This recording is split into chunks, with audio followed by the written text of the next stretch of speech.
안녕하십니까. 박종호의 손에 잡히는 경제 플러스 박종호입니다. 최근 정부에서 공을 들이고 있는 것 중 하나가 있습니다. 우리 증시를 MSCI 선진지수에 편입시키는 겁니다. 우리나라는 아직 MSCI 신흥국 지수에 포함되어 있습니다. 2008년부터 15년째 선진국 지수 문턱을 넘지 못하고 있는데요. 그래서 최근 정부에서는 MSCI 선진국 지수 편입을 위해 외국인 투자자 등록제를 폐지하고 외환시장 거래 연장을 하는 방안까지 내놨습니다. 어쩌면 16수를 할 수도 있을 상황인 것 같은데요. 얼마 전 블룸버그 통신이 한국의 여러 조치에도 불구하고 여전히 MSCI 선진국 지수 편입은 준비가 안 돼 있다고 지적을 하기도 했습니다. 아직 준비가 미흡하다고 하는데 왜 정부는 MSCI 선진국 지수 편입을 서두르는 걸까요?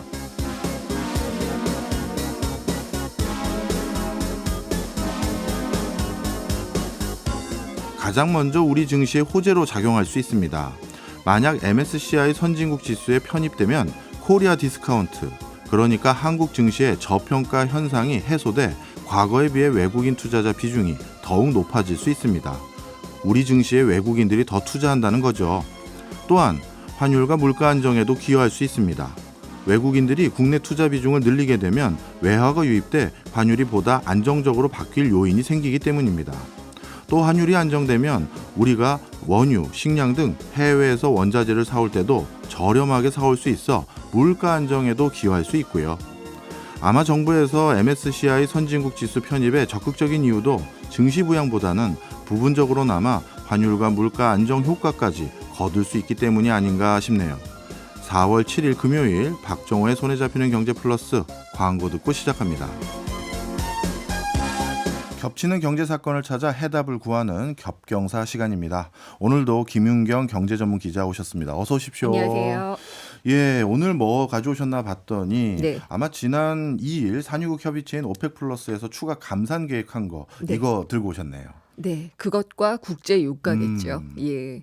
그러니까 석유 수출국 기구에다가 이제 러시아 같은 비산유국까지 해가지고 예. 이제 오펙 플러스가 이제 합의를 하게 되는데 이게 전체적인 합의를 통해서 감산을 한 게 아니라 사실 사우디가 먼저 우리는 얼마 감산을 할 거고 그랬더니 회원국들이 줄줄이 감산을 발표를 했고 러시아도 이제 감산 기한을 더 늘리겠다라고 발표를 했어요. 그래서 내용을 보면 사우디가 5월부터 올해 말까지 원유 생산을 하루 50만 배럴 줄이고요. 예. 또 뭐 아랍에미리트, 이라크, 쿠웨이트 뭐 이런 데도 다 감산을 밝혀서 전체적으로 추가 감산량이 하루 116만 배럴입니다. 예. 이게 지난해 10월에 결정을 해서 12월부터 감산을 한 게 하루 200만 배럴이니까 상당량 감산을 하게 그러네요. 되는 거고 그리고 이제 러시아는 6월까지 하루 50만 배럴을 감산하기로 했었는데 이거를 올해 말까지로 늘리겠다. 그러니까 이만큼도 더 늘어나는 셈이 된 거죠. 예. 그래서 예상치 않게 이렇게 감산 결정을 내놓게 되면서 이게 왜 이런 거지? 뭐 이렇게 생각들을 하겠지만은 이들은 이제 유가가 안정세를 보이고 있으니까 그거는 이제 산유국들한테는 경제적 이득이 별로 안 되잖아요. 그런 게 아무래도 큰 이유가 됐고 거기에 플러스 러시아의 의도가 좀 있는 것 같습니다. 그러니까 감산 이유는 쉽게 얘기해서 유가가 떨어지는 걸 막기 위한 건데 러시아의 의도는 또 뭐가 있나요? 러시아 같은 경우에는 좀 사실 작년 12월에도 감산을 해야 된다고 좀 팔팔 뛰었습니다. 예. 왜냐하면은 유럽연합하고 주요 7개국 G7이 러시아산 원유 가격 상한제를 실시를 했거든요. 그러니까 러시아산 원유는 보통 우랄유인데 우랄유가 이 배럴당 60달러를 딱 상한을 둬가지고 그걸 넘어서 거래가 되면은 그 운행하는 배의 보험을 못 들게 했어요. 예. 미국이나 유럽에서 들지를 못하게 하게 되면은 사실상 수출을 하기 어렵게 되니까 이거는 너무나 큰 제재다 이러면서 이럴 테면은 우리는 감산을 해가지고 유가를 더 올리겠다 뭐 이런 의지를 보였었는데 사실은 별로 효과는 없었어요. 네. 그래서 유럽연합이 러시아산 정유 제품, 그러니까 원유뿐만이 아니라 정유 제품에도 이 제재를 부과할까 뭐 이런 생각을 하고 있으니까 러시아는 계속 우리를 제재하려는 움직임이다 보니까 감산이라는 무기를 좀 쓰겠다라고 네. 결정을 했고요. 그다음에 이제 사우디아라비아 같은 경우에도 원래 12월에도 감산을 할 계획이 있었기 때문에 이제 배럴당 한 $70까지 국제 유가가 좀 떨어졌거든요.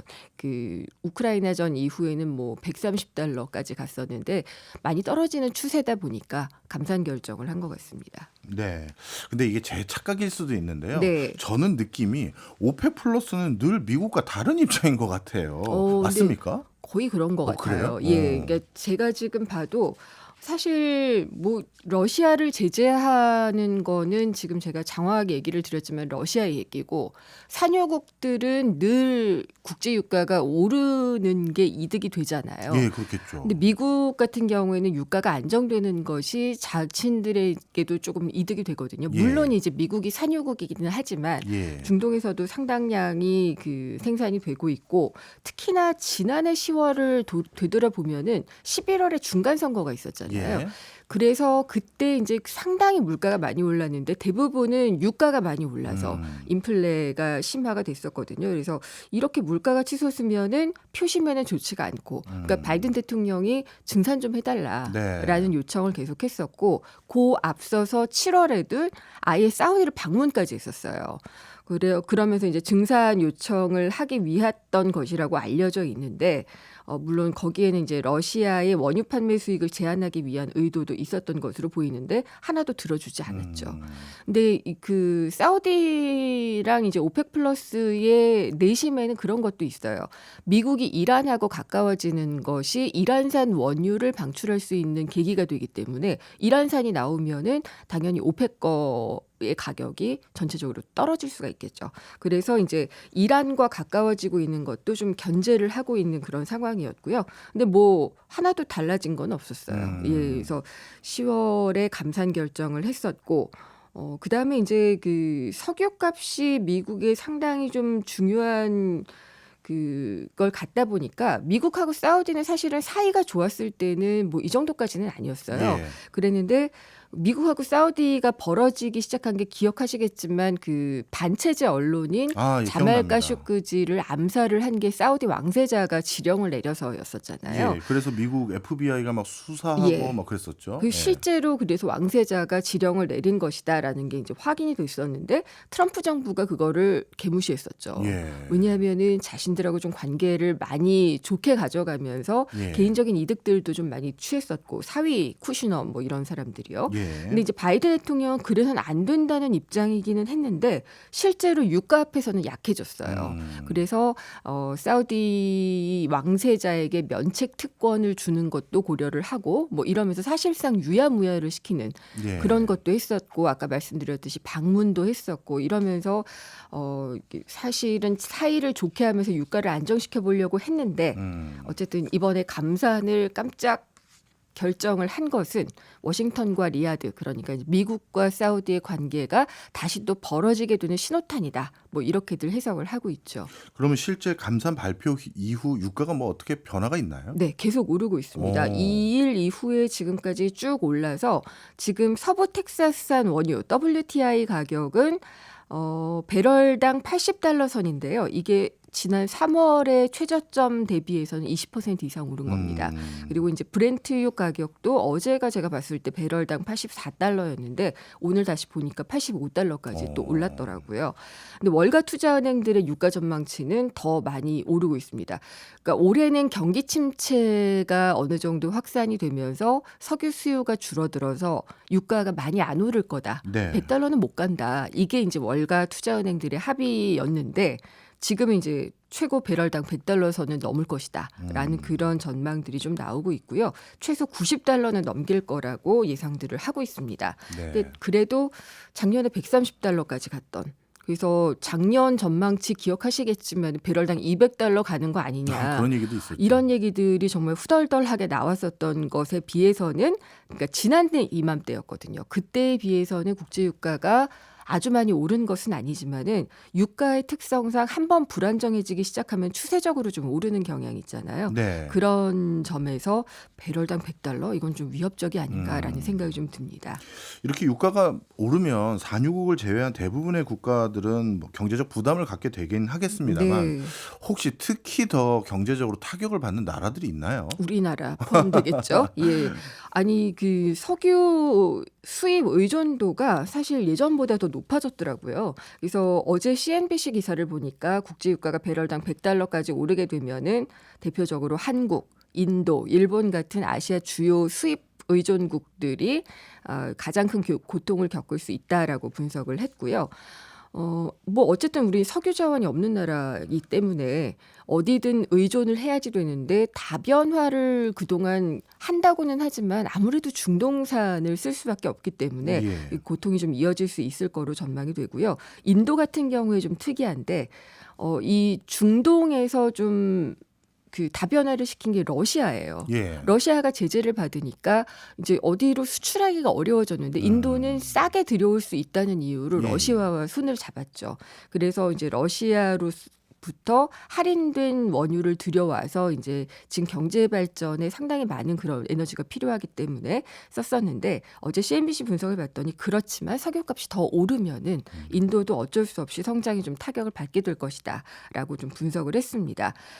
그리고 뭐 그밖에 아르헨티나라든지 튀르키예, 뭐 남아프리카 공화국, 파키스탄 그리고 외환 위기 겪고 있는 스리랑카 이런 데는 보유한 외화가 적기 때문에 석유를 예. 수입하기가 어려운 신흥 국가들이잖아요. 이런 국가들 같은 경우에 연료 수입에 어려움을 겪게 되면서 경제가 더 어려워질 것으로 보이고 또 달러가 만약에 더 강세를 보이게 되면 수입 부담은 더 늘어나기 때문에 고통의 강도가 좀 커질 수 있을 것으로 예상이 됩니다. 전 세계가 러시아 우크라이나 전쟁 등으로 인해서 경제 위기 또는 경기 침체 등이 지금 전개되고 있는데 이럴 때는 같이 이 고비 넘어가 보자 해도 넘기가 어려운데 네. 요즘 뭐 거의 각자 도생인 것 같아요. 맞아요. 예. 그나마 좀 다행인 건 지금 유가 말씀해 주셨지만 유가를 제외한 다른 원자재 가격은 최근 좀 안정적으로 바뀌지 않았나요? 그게 이제 지난번에 그 우크라이나를 침공한 러시아 때문에 지금 아직 뭐 전쟁이 계속되고는 있지만 그때 국제 유가가 상당히 많이 치솟았죠. $70대에서 배럴당 $130대까지 치솟았고 당시에는 원자재 가격도 상당히 많이 올랐어요. 천연가스, 알루미늄, 주석 그리고 곡물 중에서도 소매 가격 밀가루 만드는 소매 가격 같은 게 사상 최고치를 기록을 했었는데 이게 러시아로부터 혹은 우크라이나로부터 수입을 하고 있는 것들이 있어서도 그랬지만은 전쟁으로 인해서 물류 비용이 상당히 좀 높아지고 있는 것이 전체적으로 원자재 가격을 끌어올렸습니다. 근데 지금 사실 알고 보면은 슬금슬금 조금씩 내렸거든요. 예. 그 이유는 이제 경기 침체 우려가 커진 것이 하나의 예. 배경이 되고 있는데 수요가 줄 것이라는 우려가 부각이 되면서 상당히 좀 많이 내려왔습니다. 그렇군요. 예. 그나마 다른 건 좀 내려왔다고 하니까 다행이긴 한데 자 이제 좀 과거 얘기해 보려고 네. 합니다. 오일 쇼크 많은 분들이 기억들을 하고 또는 교과서에서 배우신 네. 분들도 계실 텐데요. 오일 쇼크 때 그리고 그 이후에도 유가가 요동쳤는지 그때는 어땠는지 이거 좀 설명 좀 해주세요. 예, 유가가 지금보다는 현저하게 낮은 수준이긴 했지만 급등을 하기는 했습니다. 그래서 73년 말이었죠. 그때 이제 석유의 무기화를 선언한 중동 때문에 배럴당 $3였다가 한 달 만에 $13까지 올랐습니다. 한 달 만에요? 예, 4배가 네 배가요? 예, 오른 거죠. 그리고 2차 때 1979년 때 보면 5개월 사이에 2.6배가 올랐습니다. 예. 상당히 좀 많이 올랐는데 그때 경제적인 충격이 상당히 컸습니다. 그래서 73년에 그렇게 유가가 오르고 나니까 74년에 주요 선진국들 그러니까 두 자릿수로 물가는 상승을 하고 성장은 마이너스를 보이는 전형적인 스태그플레이션을 예. 겪어야지 됐습니다. 우리나라도 상당히 마찬가지였는데 73년도 물가 상승률이 3.5%였거든요. 74년 얼마나 올랐게요? 얼마나 됐을까? 한 뭐 24.8% 거의 설마 정확하게 맞추시는데요. 20%인가 했더니 예. 야. 그리고 우리나라 성장률 두 자릿수였거든요. 예. 12.3%에서 74년에는 7.4%까지 어허. 하락을 했습니다. 그리고 무역 수지 적자 폭도 상당히 많이 확대가 됐고 이후에 75년의 성장률은 6.5%까지 더 떨어졌습니다. 그리고 물가 여전히 24.7%의 고공비행을 이어갔고 그래서 그때 이제 석유 절약 운동 사실상의 석유 배급제 이런 것들도 시행이 됐었고 기억하시겠지만 2차 쇼크 이후에는 우리나라에 없었던 부처도 생깁니다. 뭐죠? 동력자원부. 동력자원부 예. 맞네요. 예. 동력자원부에 석유국도 설치가 되면서 상당히 그때부터 이제 위기감을 느껴서 관리를 하는 그런 상황이 됐었고요. 뭐 2차 오일 쇼크 때 선진국들은 좀 대비를 해서 괜찮았는데 우리나라 같은 경우는 좀 반대였습니다. 네. 그때 우리 정치적 혼란 같은 것들도 좀 극에 달하면서 1980년 성장률이 경제 개발 이후 처음으로 마이너스를 기록을 하게 됩니다. 예. 그리고 물가 상승률 더 높아져서 28.7%에 달했고요. 실업률도 5%를 넘어서는 그런 상황이었는데 어쨌든 이것이 결국은 당시의 정권의 몰락을 가속화하는 결정적인 역할을 했다. 뭐 이런 분석들도 나오기는 합니다. 그렇군요. 예. 뭐 오일 쇼크 때 상황을 쭉 리뷰를 해주셨는데 네. 아마 그때 상황을 야기했던 배경 원인과 지금은 네. 좀 다른 게 있을 것 같아요. 그때는 사실 뭐 석유의 무기화를 선언한다는 것 자체가 상당히 좀 우발적이고 비경제적인 요인이다. 뭐 이렇게 생각할 수가 있었다면은 그 이후에 제가 그 이후 추이를 다 말씀을 안 드렸는데 90년 걸프전 때 유가 상당히 많이 올랐었죠. 예. 그리고 2000년에도 많이 올랐었는데요. 그때는 이제 오펙의 결속력이 다시 한번 좀 강해진 그런 계기가 있었습니다. 그래서 목표 유가 밴드제 이런 것들을 채택을 하면서 생산량 쿼터를 좀 축소를 해서 가격이 급등을 했었고요. 2004년에서 2005년까지도 가격이 상당히 출렁했습니다. 근데 이때는 석유 수요가 좀 많이 늘어났고 이라크의 정치적 불안, 네. 지정학적 불안 같은 것들이 가격을 좀 많이 올렸었고 그 다음이 저는 사실상의 3차 오일 쇼크였다고 생각을 하는데 우크라이나 전쟁이었던 것 같아요. 예. 근데 지금도 사실은 경제적 요인이 조금은 더 영향을 많이 미친다고는 하지만 이렇게 우크라이나 공격 같은 어떤 정치적인 이유, 뭐 구조적인 요인, 뭐 이런 것들이 다 반영이 되면서 국제유가는 사실상 여러 가지 요인들로 다이나믹하게 움직인다고 보시는 게 맞을 것 같습니다. 항상 유가는 경제 외적인 부분도 관심을 가져줘야 된다 이 네. 말씀이신 것 같네요. 진짜 요즘도 사실 그렇네요. 러시아 우크라이나 전쟁이 발발돼서 이렇게 복잡다기한 상황이 생긴 네, 거니까요. 자, 그러면 인플레이션이 더 심화되면 당연히 민생 경제에 부담이 될 텐데 네. 유가 상승이 당연히 직접적인 영향 미치는 거죠.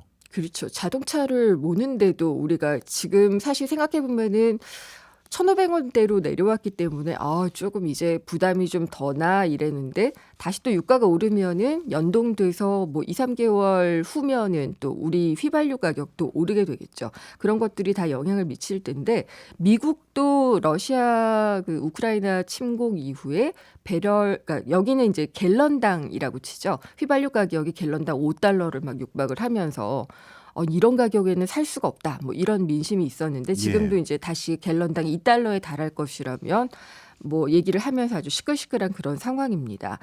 지금 유가를 좌우하는 것이 산유량, 그러니까 이제 감산을 한 그런 조치에다가 또 은행권 위기에 따른 금융시장 불안. 사실은 이거는 유가에는 도움이 된다라고 표현을 할 수가 있을지 모르겠는데 금융시장이 불안하고 경기 침체로 이어질 가능성이 높아지고 하면 유가는 좀 내리는 요인이 되겠죠. 예. 그리고 또 경기 침체 우려까지 이렇게 세 가지가 좀 영향을 미치고 있는데 성수기가 지금 다가오고 있거든요. 5월, 6월 지나게 되면 이제 뭐 여행 수요도 있고 또 뭐 에어컨 돌려야지 되는 그런 수요들도 있기 때문에 유가가 잠시 그냥 서서히 오르는 것처럼 보이겠지만 그때가 되면 더 많이 크게 오를 가능성이 있기 때문에 좀 유의해서 봐야지 될 것 같고요. 물가가 많이 오르게 되면 그러니까 유가가 많이 오르고 물가가 오르게 되면 중앙 정부들이 지금 긴축의 고삐를 사실 경기 침체 우려 때문에 조금 놓고 있는데 이걸 다시 또 바투 줄 가능성도 없지 않아 있는 거죠. 네. 그래서 미국의 횡보가 제일 걱정이 되는데 연준이 지금의 정책 금리를 현 수준에서 유지할 것이다. 이런 전망이 시장에서는 조금씩 높아지고 있는 상황이었거든요. 근데 지금 보니까 감산 이후에 다시 0.25%포인트 정도는 올리지 않겠느냐라는 전망이 약간 우세해지고 있는 상황입니다.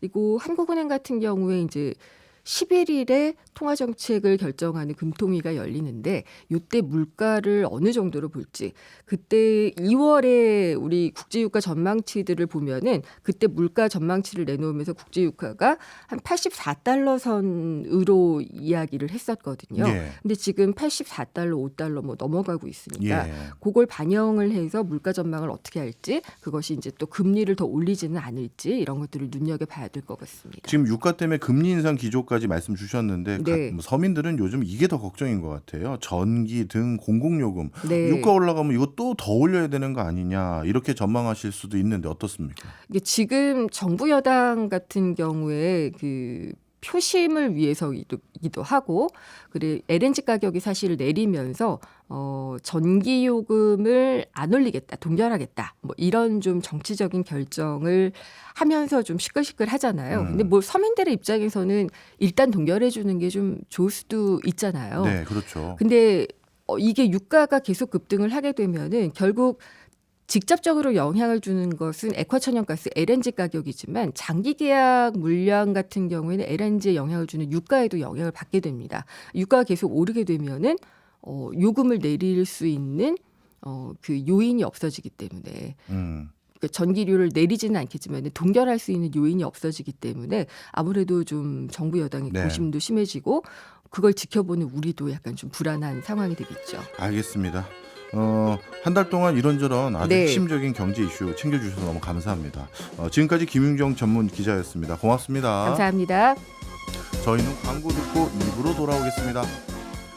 최신 지구촌 소식 만나보는 시간이죠. 글로벌 리포트 시간입니다. 오늘도 해담경제연구소의 어예진 소장 나오셨습니다. 어서 오십시오. 네, 안녕하세요. 예, 오늘 첫 번째 나라 어딘가 봤더니 마크롱 프랑스 대통령 관련 얘기인 것 같습니다. 네. 저는 개인적으로 프랑스 참 좋아하거든요. 네. 그 이유가 있는데요. 뭐예요? 세상을 사는데 두 가지 길 말고 또 다른 길이 있다라는 걸 늘 알려주는 것 같아요. 그래요? 예를 들어서 오른쪽, 왼쪽, 미국, 중국 그거 말고 아. 제3의 길이 있음을 늘 시도해보는 나라. 그래서 저는 그런 시도가 뭐 저랑 직접적인 관계도 없지만 성공하길 바라는데 네. 이번에도 또 갈짓자 행보인 것 같습니다.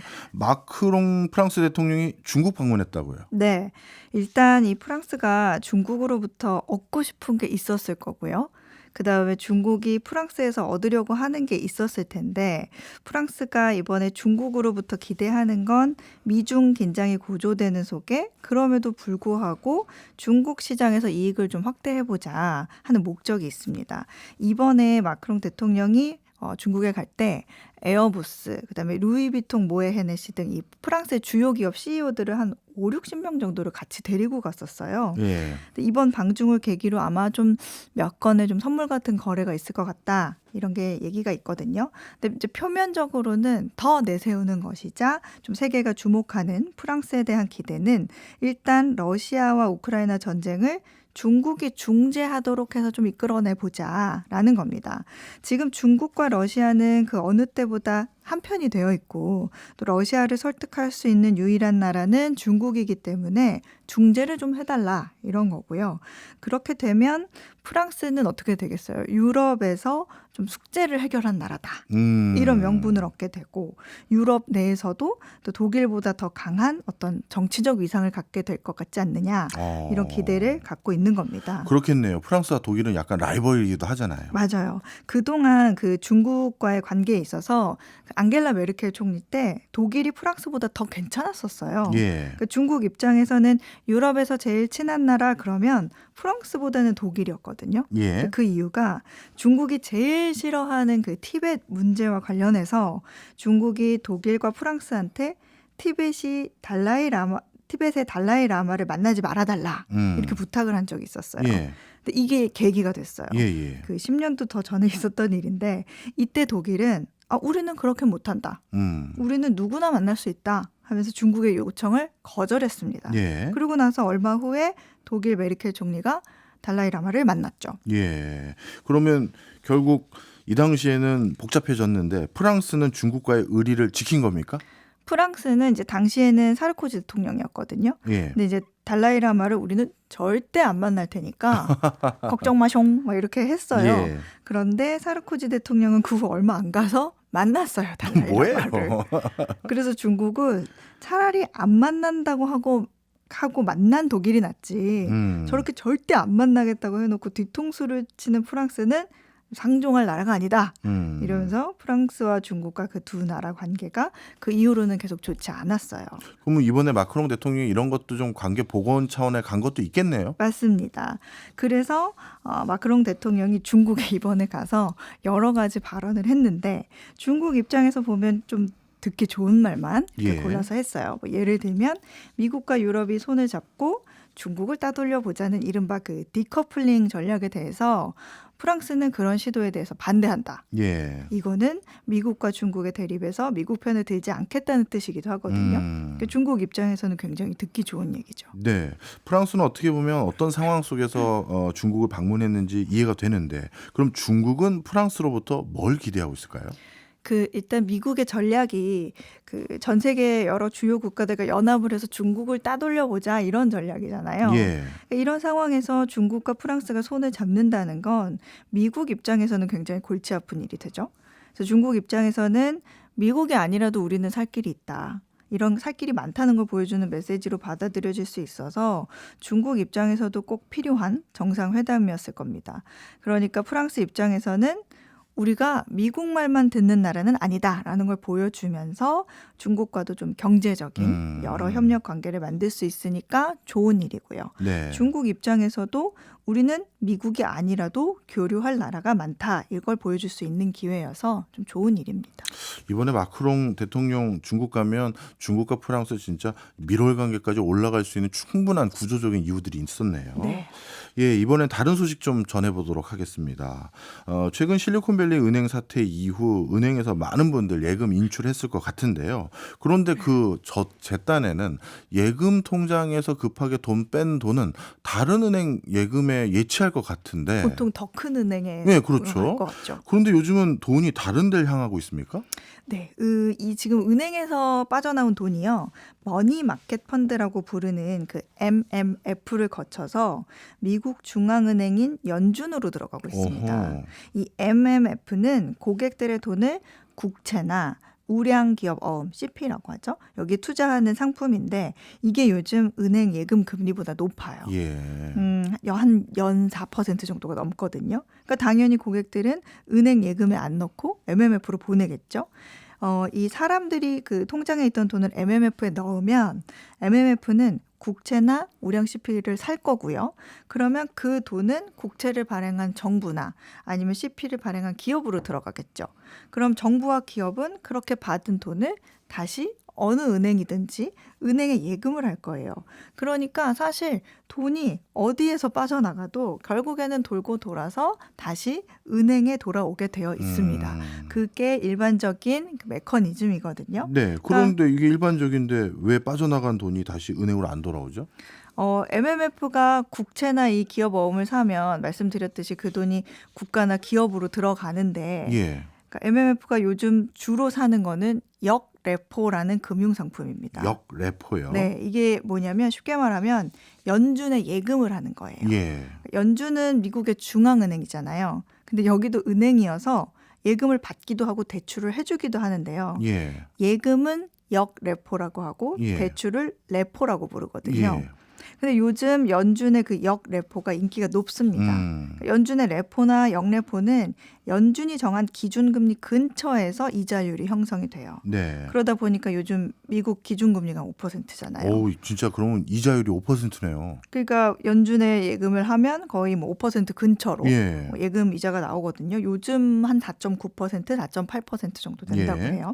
그러니까 MMF도 국채나 기업 어음보다는 연준의 역레포에 돈을 맡기는 겁니다. 그래서 요즘 외신 같은 거를 보면 MMF 자금의 한 40% 정도가 역레포라는 예금에 투입이 돼 있고 그러다 보니까 연준에 맡긴 돈은 계속 연준에 남아 있고 시중은행으로 안 들어오니까 시중은행의 예금이 자꾸 줄어드는 거예요. 예. 근데 은행들도 예금이 덜 들어올 수밖에 없는 그럴 만한 이유가 있어요. 예. 미국 은행들은 예금을 받으면 갑작스러운 예금 인출에 좀 대비하기 위해서 은행의 자기 자본을 더 확보해야 하는 규제가 있습니다. 예. 이거를 SLR이라고 하거든요. 예를 들어서 100억 원의 예금을 받으면 3억 원의 자기 자본을 따로 갖고 있어야 된다는 건데 그러다 보니까 고객이 예금을 하러 오면 은행은 이런 생각이 드는 거예요. 저 예금 받아봐야 요즘은 대출할 것도 없는데 예금 받았다고 또 어디서 자기 자본 마련해 와야 되는데 이거 굉장히 피곤한데 그렇겠네요. 귀찮은데 이런 생각을 하게 되는 거예요. 그러니까 은행들은 일부러 예금 이자율을 낮춰서 예금이 덜 들어오도록 해놓는 거였어요. 그래서 3월 말 기준으로 미국의 은행 예금 금리가 어느 정도냐면 얼마나 낮냐면 전국 제가 좀 찍어볼까요? 네, 한 1%? 다운.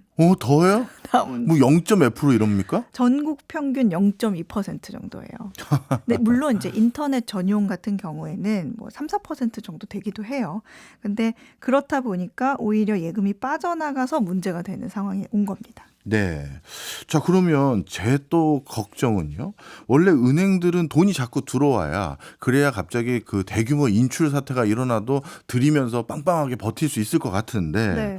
은행들이 자꾸 돈을 못 받고 돈이 다른 데로 가면 나중에 실리콘밸리 뱅크 비슷한 일이 더 생기는 거 아니에요? 그렇죠. 그래서 요즘에 은행들이 고객의 자금을 잡기 위해서 예. 좀 예금 프로모션도 하고 이율도 좀 스물스물 이렇게 올리고 있어요. 안 그래도 은행 고객들은 이 연준이 기준금리 계속 올릴 때마다 이자 좀 올려라고 계속 요구를 해왔거든요. 예. 근데 이제 지난달에 실리콘밸리 은행 파산하고 은행업계 위기로 중소형 은행에서 고객들이 자금을 계속 빼나가면서 정기 예금이나 계좌를 새로 개설하는 고객에게는 뭐 일례로 제가 좀 이해하기 쉽게 우리나라 돈으로 얘기를 해볼게요. 예. 뭐 1,000만 원 이상을 예치하면 10만 원, 뭐 1억 원 이상의 예금에는 100만 원 이런 식으로 보너스를 주는 거예요. 예. 이런 혜택을 내걸고 있고 또 지난 몇 주 동안에 특히 예금 총액이 감소하면서 이런 은행들 간의 경쟁이 굉장히 치열해지고 있어요. 말씀 듣고 보니까 이 은행들이 요즘 진짜 고전하는 것 같은데 근데 제가 알기로는 요즘 헤지펀드 여기는 돈이 몰린다고 하던데. 네, 이 은행들이 파산 위기로 어려움을 겪을 때 헤지펀드들이 은행주를 공매도한 거예요. 아, 이거. 네, 공매도하면서 우리 돈으로 하면 약 9조 5천억 원 정도의 야, 이 시국에요. 네, 수익을 낸 것으로 알려졌습니다. 항상 헤지펀드는 이래서 욕을 먹는 건데. 이게 좀 자세히 들여다봤더니 실리콘밸리 뱅크의 숏 포지션 취하면서 한 13억 달러, 한 1조 7천억 원 정도 되죠. 그다음에 또 파산 위기에 있다고 거론되면서 지난달 주가가 한 90%까지 폭락했거든요. 이야. 이게 퍼스트 리퍼블릭 은행이 예. 여기를 또 공매도하면서 또 8억 5천만 달러. 그다음에 미국 은행주뿐만 아니라 최근에 파산으로 UBS에 인수된 크레딧 스위스까지 건드립니다. 그래서 공매도 포지션 취해가지고 7억 달러에 가까운 수익을 이렇게 냈습니다. 근데 지난 3월 헤지펀드가 공매도로 낸 수익이 지난 2008년 금융위기 이후에 가장 이익이 높았던 달이다. 이런 얘기도 나와요. 근데 이제 공매도로 일부 주식에서는 이렇게 돈을 벌었겠지만 헤지펀드가 어떻게 보면 굉장히 미래지향적인 회사들도 투자를 많이 하는 펀드 성격도 있으니 네, 요즘같이 증시 안 좋을 때는 손해도 봤을 것 같긴 한데요. 맞습니다. 물론입니다.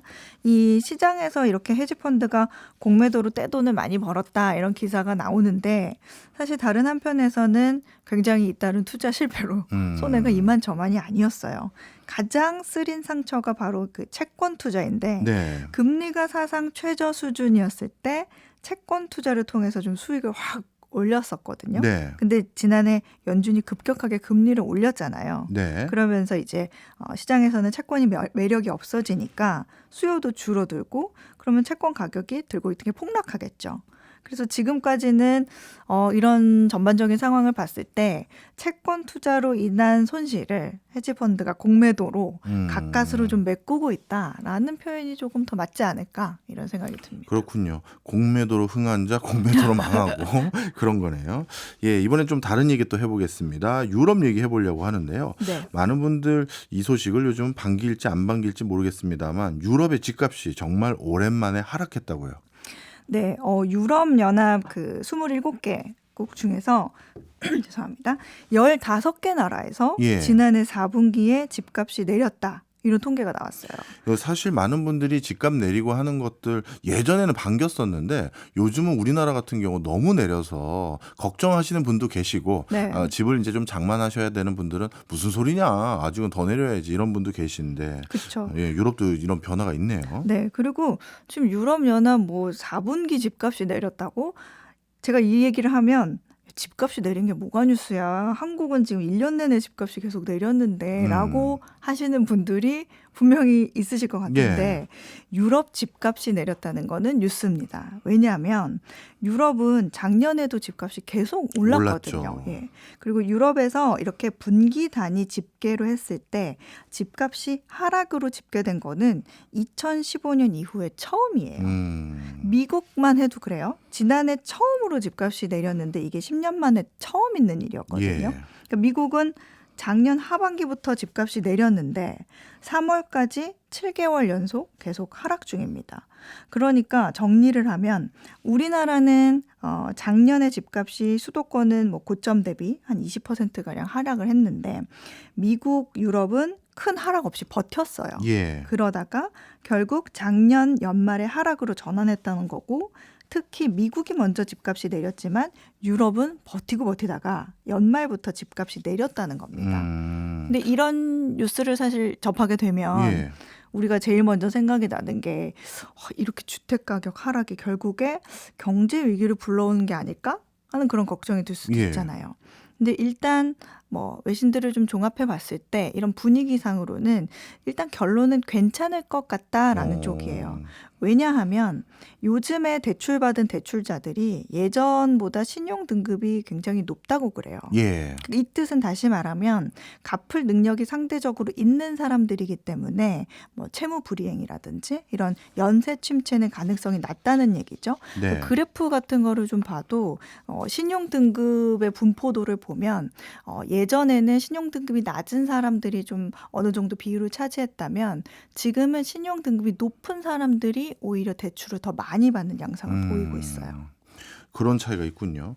사실 우리나라 같은 경우는 부동산이나 건설 경기가 크게 죽으면 건설회사를 비롯한 주변 경기가 같이 죽기 때문에 그것 때문에 일정 수준 이상 부동산 가격이 유지되거나 호황이어야 된다라고 주장하시는 분들도 계시거든요. 네. 근데 미국 같은 경우는 이 주거단지를 공급하는 방식이 우리나라처럼 메이저 건설사가 대규모로 공급하는 형태가 아니라 단독주택 중심이다 보니까 지역의 군소한 주택업자들이 그렇게 공급하다 보니 주택, 그다음에 부동산 경기가 조금 주춤해도 전반적으로 경기가 악화되지 않거든요. 네. 그러니까 미국 같은 경우 집값도 안정적으로 되면서 이게 경기 하방에 압박 요인으로 작용하지도 않으니 참 부럽긴 합니다.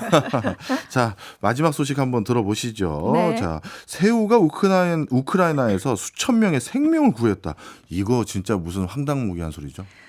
이 영국의 한 의료 기술 업체가 붕대를 하나 만들었는데 예. 이게 새우 껍질로 만들었대요.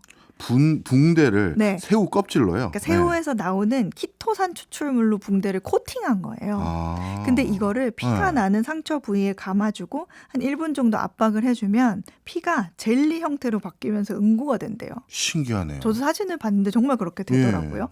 그러면 이제 과도한 출혈을 막아주게 되고 덕분에 전쟁터에서 이제 많은 생명을 구했다는 거죠. 네. 이번에 그 유엔이 발표한 자료를 봐도 이번 전쟁에서 우크라이나 민간인이 한 8,400명 사망했다 이런 통계가 나왔거든요.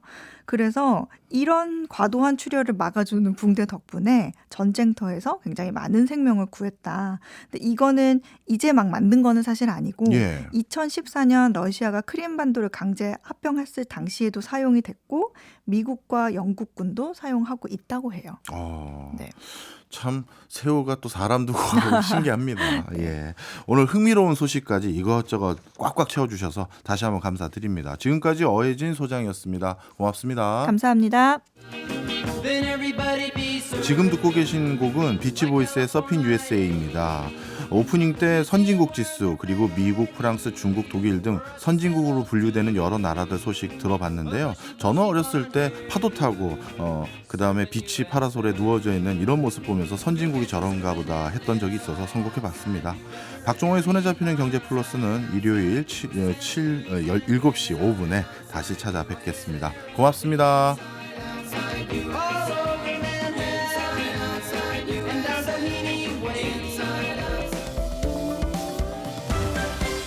경제 생활의 플러스가 되는 아주 경제적인 시간. 박정호의 손에 잡히는 경제 플러스.